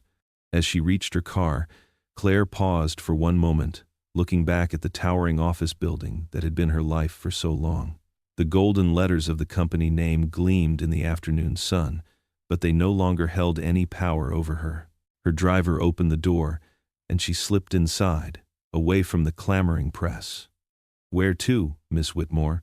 Claire didn't hesitate. To Riverside Elementary School, please. It was time to show Marcus that some things were worth fighting for, worth sacrificing everything for. It was time to prove that love, real love, could bridge any divide. The car pulled away from the curb, leaving behind the corporate world she'd known for a future that scared and thrilled her in equal measure. But for the first time in her life, Claire knew without doubt that she was heading in the right direction. The late afternoon sun slanted through the high windows of Jefferson Elementary's gymnasium, casting long shadows across the polished wooden floor.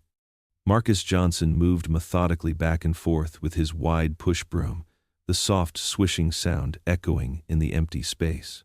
His movements were automatic, practiced from years of the same routine, but his mind wandered to darker places. The sound of heels clicking against the hardwood made him freeze. He knew those footsteps. His heart jumped, but he kept sweeping, afraid to look up. Marcus. Claire's voice was soft but clear in the cavernous space. He gripped the broom handle tighter, still not turning. Miss Whitmore, you shouldn't be here. I'm not Miss Whitmore anymore, at least, not the CEO. She took a few steps closer, her designer shoes coming into his downcast view. I resigned this morning. That made him look up. Claire stood there in her usual elegant suit, but something was different. Her shoulders seemed lighter, her smile more genuine than he'd ever seen it. You what? Marcus leaned the broom against the nearest bleacher. Why would you do that? Because they wanted me to choose. Claire moved closer, her hands clasped in front of her.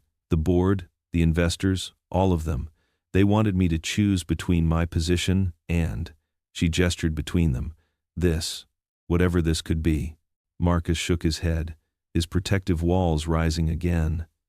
Claire, you can't throw away everything you've built. Your career, your success. Success? She laughed, but there was no bitterness in it. I had a corner office on the 40th floor, and not a single person who truly cared if I came home at night. Until... She took another step forward. Until a kind man with an old handkerchief showed me what real success looks like. Marcus's throat tightened. I'm just a janitor. No. Claire's voice grew fierce. You're a father who works 3 extra shifts to buy his daughter art supplies. You're the man who fixes kids' lockers and remembers their names. You're the person who stops to help a crying stranger when everyone else walks by. She reached into her purse and pulled out his handkerchief, carefully preserved. And you're the man who made me realize what I really want in life. Marcus stared at the worn fabric in her hands. What's that? A little world. Claire's eyes shimmered with tears. Not the big, empty one I had before. I want our little world, with you and Layla. His hands trembled slightly. The foundation you mentioned. Yes. She nodded, tucking a strand of hair behind her ear. I'm starting a foundation for single parents, named after Denise. She paused, watching his reaction carefully. I hope that's okay. I want to help other families like yours, give them the chances they deserve. Marcus felt tears pricking at his eyes. No one had spoken Denise's name with such care in years. You'd give up everything? Your position? Your influence? I'm not giving up anything that matters.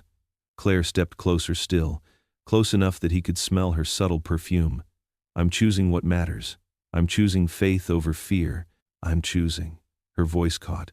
I'm choosing love. The word hung between them in the quiet gym. Marcus thought of Layla's words about being brave, about having faith. He thought of all the nights he'd spent alone, trying to be both mother and father to his little girl. He thought of Claire's kindness, her genuine care for Layla, the way she saw him, really saw him, as a man, not just a custodian. The world won't understand, he whispered, but he was already reaching for her.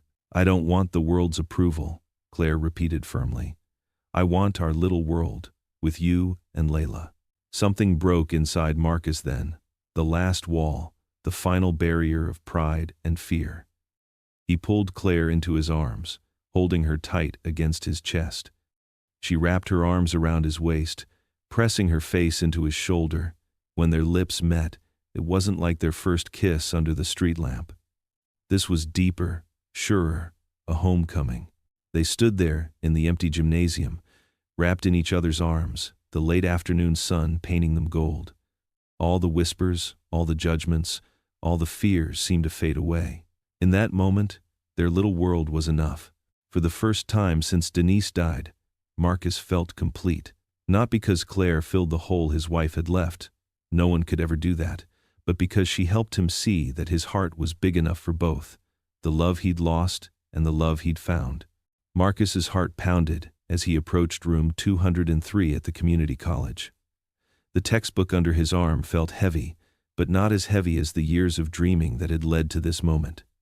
He smoothed his freshly pressed shirt, the one he'd carefully chosen for his first night of teaching classes. The hallway stretched before him, its fluorescent lights humming softly. Other students, mostly younger, rushed past him with the easy confidence of those who hadn't waited decades to return to school. Marcus took a deep breath, remembering Layla's excited face when he'd told her about starting classes. You're going to be the best teacher ever, Daddy, she'd declared that morning over breakfast. As he reached for the classroom door handle, familiar voices stopped him in his tracks. Surprise! Layla's squeal echoed through the hallway. She bounded toward him, clutching a bouquet of bright yellow daisies and deep purple irises. Behind her, Claire walked with that warm smile that never failed to make his chest tighten with joy. What are you two doing here? Marcus asked, gathering Layla into a one-armed hug while trying not to crush the flowers. We couldn't let you start this journey alone, Claire said, stepping closer. She wore casual jeans and a simple sweater so different from her CEO suits, but somehow even more beautiful to him now. These are from both of us. Layla thrust the flowers into his hands.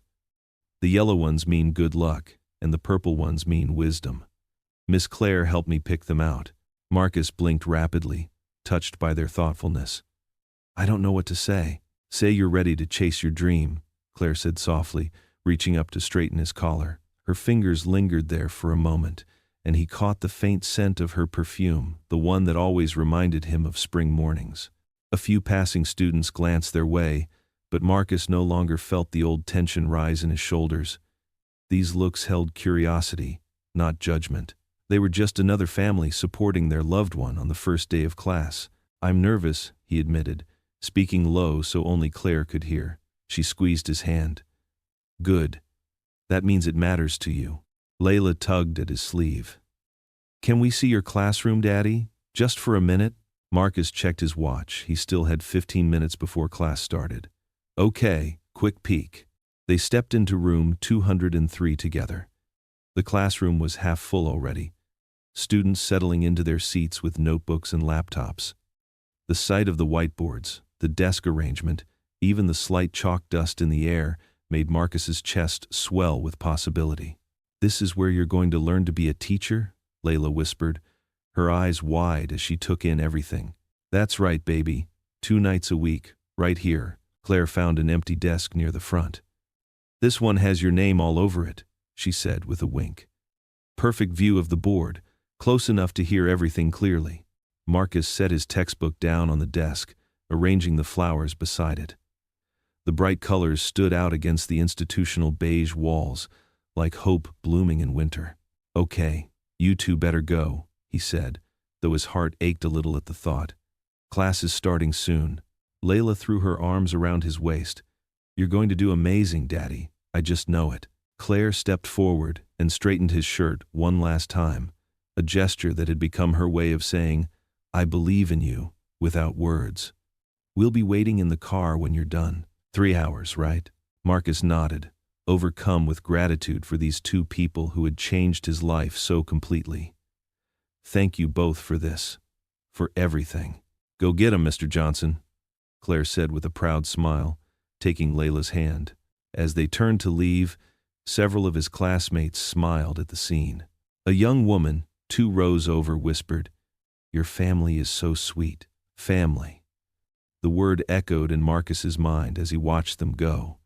That's what they were now, not just a lonely widower and his daughter, not just a CEO who'd given up her throne for love, but a family built on second chances and unwavering faith. 3 hours later, Marcus emerged from the classroom with his mind buzzing from educational theory and teaching methods. The night had flown by, each minute confirming that this was exactly where he was meant to be. Claire's car sat waiting in the parking lot, warm light spilling from its windows. As he approached, he could hear Layla's giggles and Claire's gentle laughter floating through the evening air. He opened the passenger door to find them sharing a container of cookies, crumbs scattered across the center console. Did you save any for me? He asked, sliding into the seat. Maybe 1 or 2, Claire teased, brushing cookie crumbs from her lap. So? How was it? It was. Marcus paused, searching for the right words. It felt like coming home. Layla leaned forward from the back seat. Did you use the flowers to make friends? Those flowers were the talk of the class, Marcus chuckled. Professor Matthews said they brightened up the whole room. See, I told you they were perfect. Layla settled back, satisfied with her contribution to her father's first day. Claire started the car, the engine purring to life. I think this calls for a celebration. Ice cream? At this hour? Marcus raised an eyebrow, but he was already smiling. Dad's going to be a teacher, Layla chanted from the back seat. That deserves ice cream anytime. As they pulled out of the parking lot, Marcus watched the school building recede in the side mirror. The night was clear, stars twinkling above them like scattered diamonds. Claire reached over and took his hand, her touch warm and familiar now. You know what the best part of tonight was? He said softly. What's that? Claire asked, navigating them toward their favorite ice cream shop. Walking into that classroom knowing I had you 2 in my corner, knowing I wasn't doing this alone. Layla began singing a made-up song about teachers and ice cream, her voice filling the car with joy. Claire's thumb traced circles on Marcus's palm as she drove, and his heart felt so full it could burst. A car passed them, its headlights briefly illuminating their faces. Claire's gentle smile, Layla's dancing eyes in the rearview mirror, and Marcus's own expression of contentment. The light caught the flowers on the dashboard where he'd placed them, making the petals glow like captured sunshine. The grand ballroom of the downtown Hilton sparkled with soft lighting and elegant table settings. Banners hung from the ceiling announcing the Denise Johnson Memorial Foundation, building bridges for single parents. At the center of each table, small cards told stories of single parents who had overcome incredible odds to pursue their dreams. Marcus stood backstage, adjusting his tie for the 10th time. His hands trembled slightly as he pulled out the worn index cards from his jacket pocket. The muffled sounds of the gathering crowd made his stomach twist into knots. "Daddy!" Layla's voice cut through his nervousness. She bounded toward him in her new purple dress, her braids decorated with matching ribbons. "You look so handsome." Behind her, Claire appeared in an elegant navy blue dress, her eyes soft with pride. "She's right, you know. You look perfect." She reached out to straighten his already straight tie, more as an excuse to touch him than from necessity. "I don't know about this," Marcus whispered, his voice tight. "All these important people out there are here to learn from you," Claire finished firmly. She took his hands in hers, steadying them. "You have something they need to hear, something real." Layla hugged his waist. "Just pretend you're telling me a bedtime story, Daddy. Those are always good." Marcus chuckled, some of the tension easing from his shoulders. He could hear the crowd settling down as the program began. Claire squeezed his hand one last time before leading Layla to their seats in the front row. The foundation's board chairman gave opening remarks, followed by a video showcasing statistics about single parents struggling to continue their education. Marcus barely heard any of it, focused on breathing steadily and remembering the key points of his speech. Then Claire stepped up to the podium, her voice carried clear and strong through the ballroom. "When I met Marcus Johnson, I was at my lowest point. His simple act of kindness, offering a handkerchief to a stranger, showed me what real leadership looks like. It's not about boardrooms or bottom lines. It's about seeing people as people, about lifting each other up." She paused, her eyes finding Marcus in the wings. The Denise Johnson Memorial Foundation honors Marcus's late wife, who believed in education as a path to dignity. Today, we're proud to announce our first round of scholarships, helping 50 single parents return to school while supporting their families. Applause filled the room. Marcus took a deep breath as Claire continued. "To tell you more about why this mission matters, please welcome Marcus Johnson." His legs felt wooden as he walked to the podium. The bright lights made it hard to see the audience clearly, but he could make out Layla's beaming face and Claire's encouraging smile in the front row. Marcus cleared his throat and set his index cards aside. "Thank you," he began softly, then more strongly. "You know, I spent weeks trying to write the perfect speech for tonight. But my daughter Layla gave me the best advice. She said to just tell it like a bedtime story." A warm chuckle rippled through the crowd. Marcus smiled, feeling more at ease. "So, here's my story. 7 years ago, I lost my wife Denise to cancer. She was my rock, my partner, and the mother of our beautiful daughter. She was also a teacher who believed that education could change lives. When she got sick, we used up our savings for her treatment. After she passed, I took whatever work I could find to keep food on the table and a roof over our heads." His voice grew thick with emotion, but he pressed on. "I became a school custodian. Every day, I cleaned classrooms where I once dreamed of teaching. But you know what? That job taught me more about dignity than any degree could. It taught me that honest work, done with pride, matters. It taught me that sometimes the biggest lessons come from the smallest moments." Marcus glanced at Claire, drawing strength from her presence. "Then one rainy day, God put someone in my path who reminded me that dreams don't have expiration dates. Someone who saw past my uniform to the man underneath. Someone who helped me remember what Denise always said. That faith means being brave enough to try again. He straightened his shoulders, voice growing stronger. That's what this foundation is about. It's not charity, it's investment. Investment in parents who want to show their children that it's never too late to learn, to grow, to dream. Parents who need someone to believe in them, just like someone believed in me. Looking directly at Layla now, he continued. My daughter once told a stranger that she looked like someone God sent to help us. Children have a way of seeing truth that adults sometimes miss.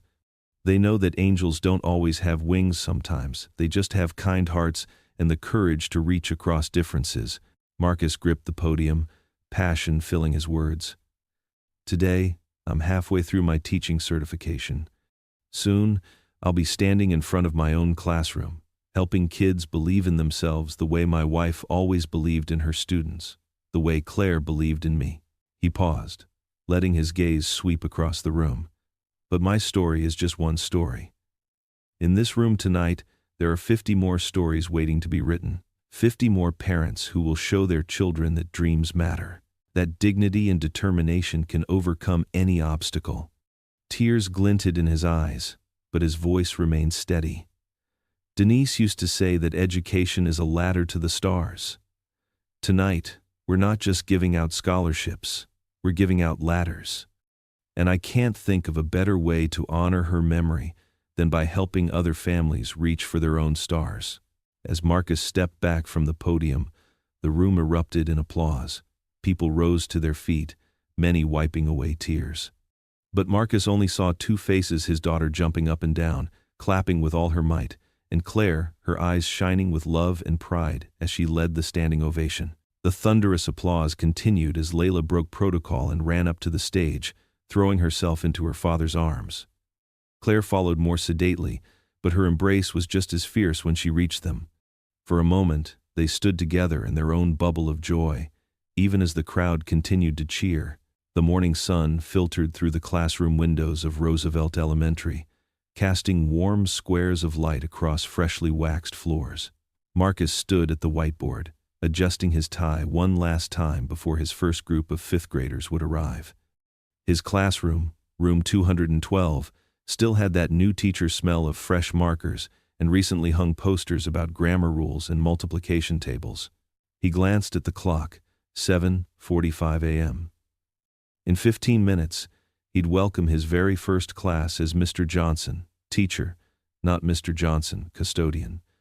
The thought made his heart race. A soft knock at the door made him turn. Claire stood there in a casual blue dress, holding Layla's hand. Both wore identical grins. "Surprise!" Layla whispered loudly, clutching a small gift bag. "We brought you something for your first day." Marcus's tension melted at the sight of them. "You two should be at work and school.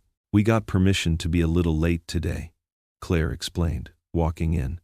"This is too important to miss." Layla thrust the gift bag at him. "Open it, Daddy." Inside, Marcus found a silver picture frame. The photo showed the three of them at his graduation from the teaching program 3 months ago, all beaming at the camera. Below it was engraved, "Dream big, teach bigger." "For your desk," Claire said softly. "So you remember how far you've come." Marcus's throat tightened as he placed it carefully on his desk, next to his lesson plans and attendance sheets.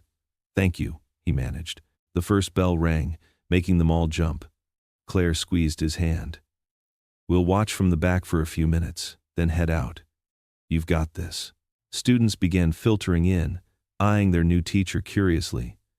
Marcus straightened his shoulders and smiled warmly at each one. "Good morning. Welcome to 5th grade. I'm Mr. Johnson." Claire and Layla slipped into seats at the back of the room, trying to be inconspicuous but failing, as Layla could barely contain her excitement. Marcus launched into his carefully prepared introduction, his initial nervousness fading as he connected with the bright young faces before him. "Who can tell me what they hope to learn this year?" he asked, and hands shot up eagerly. From the back, Claire watched with pride as Marcus engaged with each student, remembering names, drawing out shy responses, making them laugh with gentle jokes. This was what he was meant to do. After 15 minutes, she and Layla quietly gathered their things to leave. At the door, Layla turned back for one last look at her father, now deep in discussion about the class reading list. "He looks so happy," she whispered to Claire. "He does, sweetheart, he really does." That evening, Marcus pulled into the driveway of their new home, a modest 3-bedroom house with white trim and blue shutters. The late summer sun painted the sky in shades of pink and gold, making the fresh flowers Claire had planted along the walkway glow. "Home sweet home," he said, helping Layla out of the car. Claire was already waiting on the porch, having left work early to prepare a special dinner. She changed into comfortable clothes, her hair loose around her shoulders. "How was the rest of your first day?" she called out. "Amazing," Marcus replied, climbing the steps. "I have 28 incredible kids, even got through the whole lesson plan." Inside, the house smelled of pot roast and fresh bread. Photos lined the walls of the entry hall, their journey captured in moments. There was the first picture of the 3 of them at that dinner where Layla had called Claire their angel. Another showed Layla's basketball championship game, where Claire had cheered so loud she'd lost her voice. The foundation launch, Marcus's graduation, and countless casual snapshots of their growing family filled the spaces between. Marcus paused at a particular photo, him and Claire on their wedding day 6 months ago, simple and intimate in the same church where he'd once prayed for guidance. Layla stood between them in the photo, her face pure joy as she held both their hands. "Dinner's ready," Claire called from the dining room. "Come, tell me everything about your first day." The dining room table, a housewarming gift from Claire's parents, was set with their everyday dishes and a small bouquet of wildflowers Layla had picked. The 3 of them settled into their usual seats, the routine comfortable and familiar.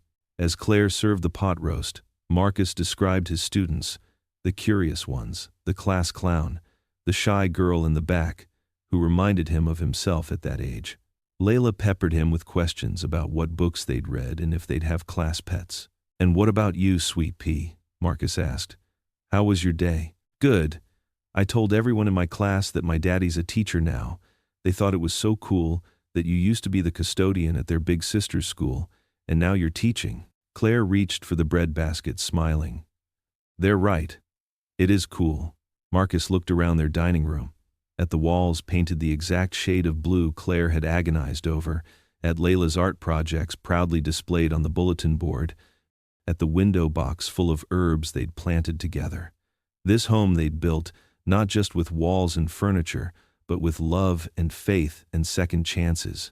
Layla finished her milk and set down her glass. Quietly, she slipped one hand into her father's and the other into Claire's. "Daddy," she whispered, her eyes bright. "You found our angel." Claire's eyes met Marcus's across the table, both remembering that first rainy day when a simple act of kindness had changed everything. Their fingers tightened around Layla's small hands, a circle of love unbroken and ever-growing. The evening light streamed through the windows, bathing them in its warm glow as they sat together, a family built on faith, strengthened by love, and blessed beyond measure. What would you do if you were in their place? Comment your answer below, and let's see how you'd rewrite the ending. If you enjoyed the story of Marcus Johnson, I handpicked the next story that you will enjoy. Please don't miss this one. Click here to watch it.